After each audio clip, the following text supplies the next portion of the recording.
To draw an oak leaf, draw a nice line like that. Flick it at the end so you get that nice little sharp point at the end there like that. And then a little bit there, and then that's just going to meet up like that. Then round about here we're going to come around, and then we want to go up and just slightly kind of up and down and up and down and up and down and around.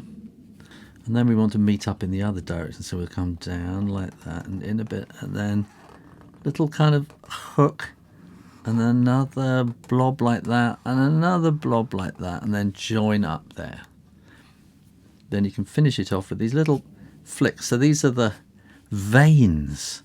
They're like our veins. We have blood, and trees have sort of juices with sugar and stuff like that has to get to the leaves. And that's how you draw an oak leaf.